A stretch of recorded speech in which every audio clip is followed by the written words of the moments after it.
Where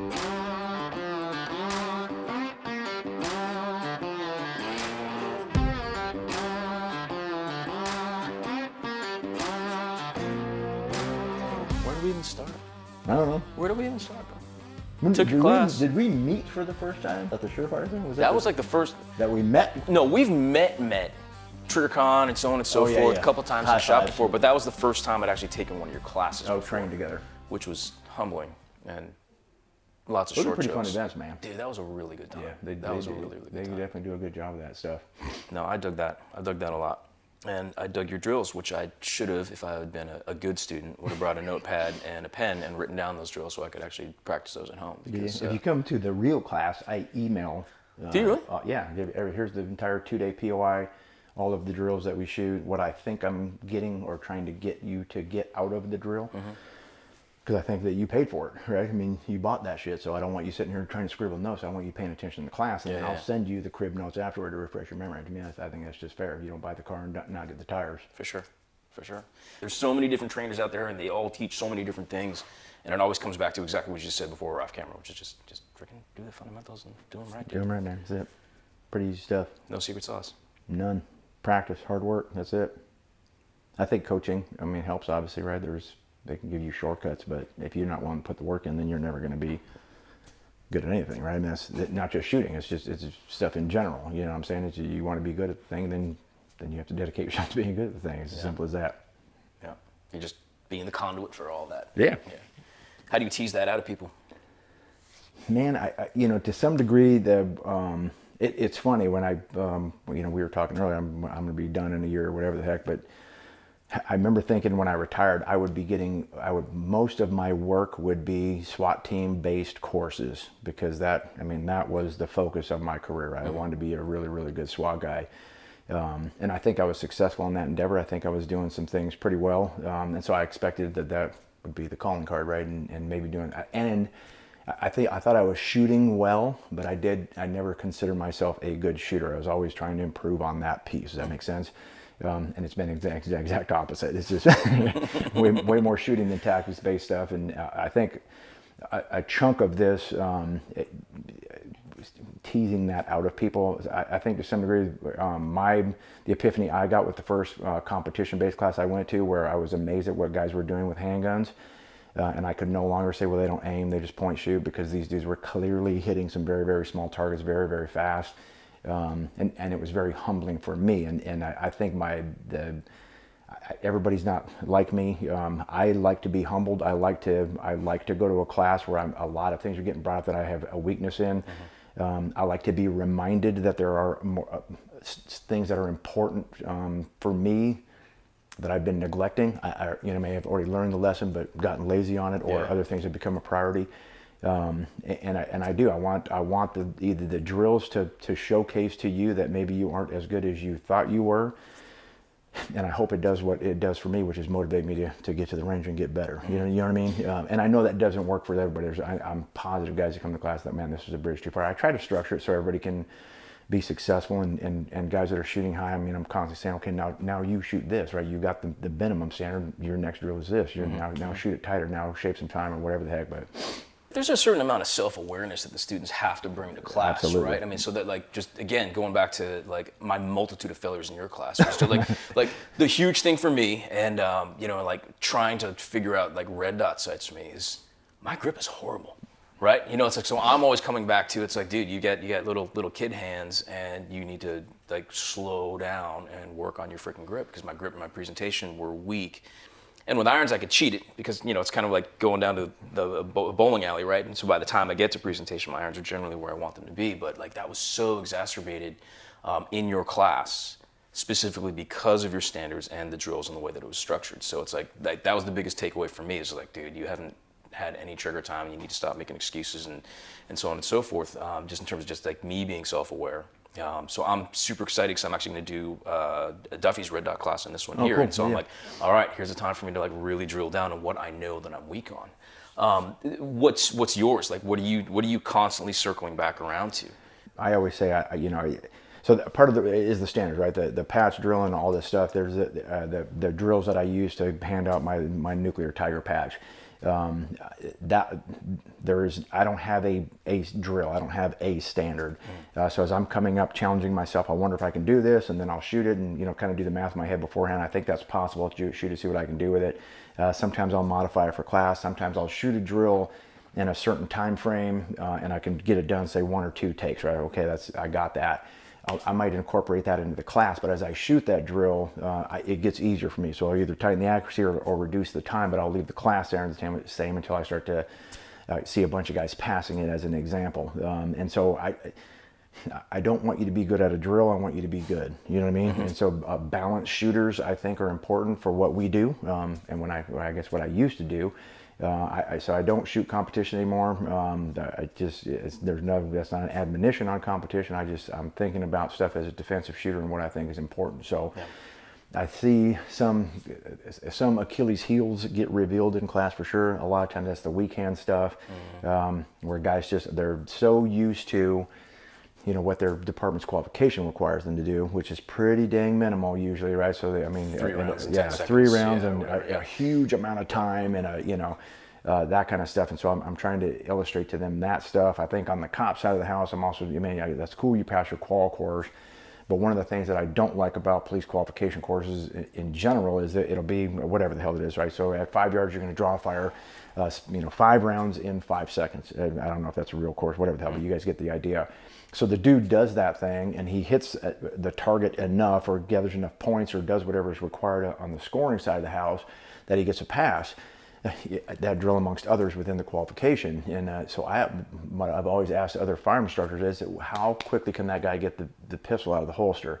And the answer is typically, I don't know. I don't know what that is. And so I said, okay, so you get 5 seconds to fire these 5 rounds as an example. What if it's taken that guy 3.5 seconds to fire the first round, but he can just pull the trigger really fast after that, and so he's getting all the rounds off, but that first shot is taking 3.5 seconds. Would you agree that might get him killed in the streets? And they go, well, yeah. I said, but you have no way to isolate that, and you're not looking at that, so we don't know what specific thing we need to be focusing on with this guy. The flip of that could be maybe he's getting that thing out in 0.2 seconds. Impossible, I know, it's a joke. Right, 0.2 seconds, but his split times are a second. Now, is it possible that he can't control the pistol at any semblance of speed? Could that also get him killed in the streets? And the answer is yes. So we need to be not just coming up with a drill, but also isolating some shit and doing some things to work on those specific skills. And there's a lot of new language coming out, and the language isn't new. It's the same shit, but it's what we've always known, right? And that is football practice. You practice tackling, you practice open field tackles, you practice blocking, you practice this, you practice that in isolation. Then we ran the play. That's a drill. Yeah. And then you ran a scrimmage, right? Whether within your own team or scrimmaging against their team in preparation for the game day. That is force on force. Yes. And so you can use whatever big words you want, but I think most guys understand skills in isolation. We're going to then run a play, a drill, and then we're going to, as best as we can on the flat range, we're going to do what we can to try to put some stress on that stuff. But ultimately, the best thing would be force on force based training, where you have a live adversary doing some stuff to kind of screw you up. Yeah. Right, and you might know this analogy. And I'm going to screw it up, but essentially, it's everything you're bringing to the fight: your weapon skills, your decision making, your experience, everything that you're going to bring to this deadly force confrontation. Is the total of that is $10. If you're spending $9.50 on shooting, then you're out of whack, right? So you should be so good with the guns that 50 cents is getting spent on running the guns and making hits, so that you can keep $9.50 for decision making, which is the important piece, right? Yeah, the process. De-escalating or escalating as necessary, all that kind of stuff, but. I think sometimes that, it's really hard on the citizen side. I mean, a cop in any busy jurisdiction is going to get some of that stuff, the stress and decision-making piece, you know what I mean? But even some departments, you just don't get a whole lot of force-on-force based training because you still got staffing and, all the crap that goes along with this job. All the logistics. Yeah. Yeah, so. For sure.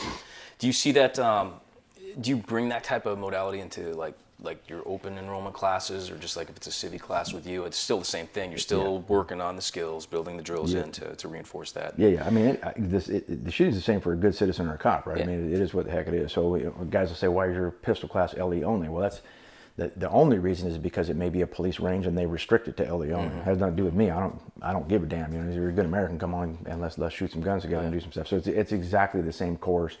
I will. in the LE courses, I will bring up case law as it's appropriate on some stuff. I'll try to arm guys, particularly if their instructors come to my class, I'll try to arm them with some information to help them improve their program or cross some bridges back at the agency. But those are like sidebar combos. It's not like a formal part of the class. That makes sense. And I tend to avoid that in the open enrollments because a Joe Citizen doesn't give a crap about program management. He's not running a program, you know. Right. Right. Are you mentoring any other like up and coming instructors, LE or not? Like, are people reaching out and being like, "Yo, Bill, like, what's your formula here? Like, how are you teaching this?" It's definitely not any kind of formal thing, and certainly not anything that I sought out. Does that make sense? I mean, I don't consider myself FTO Blowers for instructors. You know what I mean? Yeah. But obviously, I've made friends, and one of the big things to me about as an outsider of the industry, just so much shit talking about how people in the industry suck, and that has not been my experience. The vast majority of people in this industry are pretty damn good human beings, willing to help a fella out. So I certainly have made some friends that are also instructors, and we have talked about a variety of things from, you know, all of us trying to run a small business and how do you do that to, you know, what's a good way to run a range. I mean, there's a lot of stuff that goes into this to try to be successful. So yeah, I mean, I guess to some degree I have, but I mean, I can't, like I said, I don't consider myself a mentor to anybody at this point. I'm trying to mentor myself, you know what I mean? And so I guess no and yes. No proteges, no little Padawans, or anything like that in the formal sense. There's certainly some young guys that are good shooters, and more importantly, they are good instructors to boot. I think you got to be both, right? Yeah. And so we were talking, right? One of my good friends, Mark Smith, and I have been teaching together, and we're very similar in how we approach the topic. And he and I talk a lot about just instruction in general. And you know, he'll call me and say, "Hey, I had an epiphany." And matter of fact, yesterday he called, "I had an epiphany on how I'm going to teach this thing." And we discussed through it. And so I think that's good for both of us, right? It keeps us both thinking about stuff. And I'll do the same thing. "Hey, man, I was thinking about doing it this way. What do you think?" type of thing. And so I think that's good across the board when guys are doing that. The minute you think you can't, you know, and we've talked about this, everything becomes the same old. It's the same old conversation all the time. But there is some truth. The minute you think you can't learn anything, I think you're done. Mm-hmm. You're done because everybody can learn something. I mean, shit, there's a million things, right? I mean, it never surprises me when I'm like, shit, I didn't know that, and it's something that I should have known. You know what I mean? Yeah. In hindsight. Yeah. What do we have on the docket for this weekend? For you, like what portion are you doing? You're doing a dual thing with Pressburg, right? Yeah. Me and Chuck are gonna teach a pistol and carbine class together. It's listed as pistol with Chuck and carbine with me. Mm-hmm. And then I think we were supposed to AI for each other, but we talked about it, and we're gonna do half of each. So I'm gonna do a little bit of pistol, he'll do a little pistol, and then he'll do a little rifle, I'll do a little rifle. So I think it'll be a good mix of stuff. So yeah, that'll be interesting. And then Sunday I think it's pistol by myself. Okay. I don't remember if it was 2 4-hour classes or I'm doing an 8-hour class. Me and Chuck together, that's a 16-hour block. So the guys are committing 2 days to just us, which is cool because we can cover more ground and get, you know, an actual class in versus the 4-hour format that has been in the past. And so I guess who might have, I don't know, if I were coming to this, I think I would try the sample platter. If I were a student coming to this, does that make sense? Yeah. Versus committing, but I mean, I think this is the 3rd or 4th year for this thing. I can't remember. And there's a lot of the same faces over and over again. So potentially at this point, and I mean, there's a lot of dudes that just train in general anyway. Yeah. So they may already have sampled some of this platter and they already know what it tastes like. So you know, obviously it's popular. I think Brokos and Jared are doing a joint class as well. Mm. So there was some. I remember there was some stuff about wanting a 16-hour format, longer blocks by some guys, and so I think that's Matt Shockey is trying to accommodate some of that stuff, and no complaints from me. I think it's gonna be fun with Chuck. Yeah, we were talking with Chucky a little bit earlier, just kind of talking about how things evolve, and one of the positive things about the symposium is that, you know, they're kind of custom tailoring, if you will, a lot of the curriculum, or at least the formats, based a lot on the shooters' AARs and the feedback that comes after that. So it's really nice to see that develop. Very good. Yeah. What do you want you guys to walk away from this with? Like one singular lesson.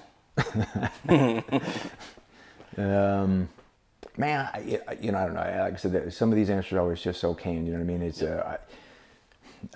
I absolutely care that they leave here with some level of improvement, however that may be. Maybe not improving them as shooters, but maybe how they're approaching their own practice, right? So an improvement in what they're doing on their own could be a thing that would be value added, and it has been for me when I walked away from those classes. I may not have been taught anything new about the gun, but maybe this is just a way, change up how you're practicing. So that would be good. I hope the dudes enjoy themselves. Obviously, I mean, it's not a cheap weekend here for sure, and so I hope that they're getting what they're paying for. I've always said that I did not get into this to steal people's money, and so I'm hoping that they see the value at the end of the weekend that we were able to provide, at least in my classes, right, the ones that me and Chuck are doing, that they see us taking it serious, that we're trying hard to give them a good product.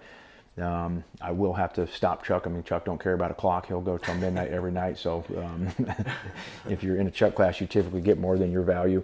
So I think some of the camaraderie stuff, I think there's a benefit to seeing.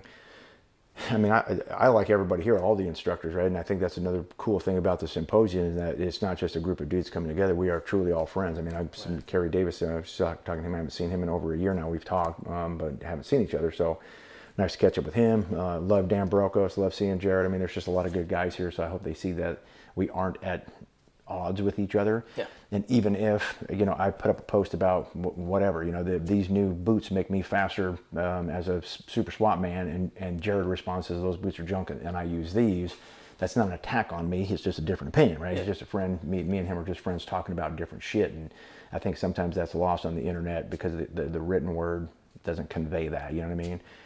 Or they don't know the relationship you or guys have, right? Or even anything exists. I mean, it's almost comical sometimes when those things pop off and you're saying, "What the hell, man?" I do not care that Chris just called me whatever the heck. You know what I mean? It's a term of endearment coming from him. Anyway, so there's that. Maybe enjoy Eagle Lake, Texas, with all its amenities and fine dining. I don't know. Got introduced to Buc-ee's. We're good. We're good. It's excellent. Yeah. Awesome, man. Yeah. I like it. You having fun, Bill? This event is always a blast. Yeah. I mean, it's always a blast. Like I said, because I'm teaching with friends. Tomorrow is always a fun day. The competitions are fun and funny. I think most of the guys here, you and I being teammates for a long time, you know that I am a super funny fella. No. And so I think that some of the jokes that I would not feel comfortable telling elsewhere, I am free to pop them off here, and everybody gets it's funny. You know what I mean? So that part's always fun too. I mean, I'm clowning on dudes during the competition. You suck. That's the worst shooting I've ever seen. You should ask for a refund now and leave. I mean, those types of comments to me are just a goddamn riot. So, I have fun with that stuff for sure. The prize table night's always a riot. I mean, I don't know, the whole event's just fun as hell in my opinion. That's good. A lot of funny What stuff. about just in general, right now, in life and in training? You having fun? Yeah, man. I got nothing to complain about. Yeah. I got nothing to complain. Very fortunate guy. Sometimes I wonder how I ended up here, right? Young SWAT guy coming up reading Tactical Response magazine. Like we said, I'm trying to be the best SWAT guy I can. I'm reading just a lot of stuff and seeing, I'm wearing a Surefire shirt, seeing Surefire Academy and Ken Good and some of that cool stuff going on. And I just never really pictured myself being a dude that would travel around America and teach guys anything, you know what I mean? And so sometimes it's talk about a humbler. Sometimes I feel very humbled sitting in my hotel room and just going, holy shit, I can't believe I get to do this. Some of the opportunities that I've gotten from being involved has helped meeting you at the SURE. I mean, I'm teaching along Bill Rapier, who is that guy is a legit dude, right? And I am billed equally with that name. I mean, that's a trip to me, you know what I mean? It's just kind of weird sometimes. I love this shit. Yep. I love this shit. I did not retire because I hated law enforcement. I didn't retire because I wanted out of the job and, liberal politics or any of that kind of crap.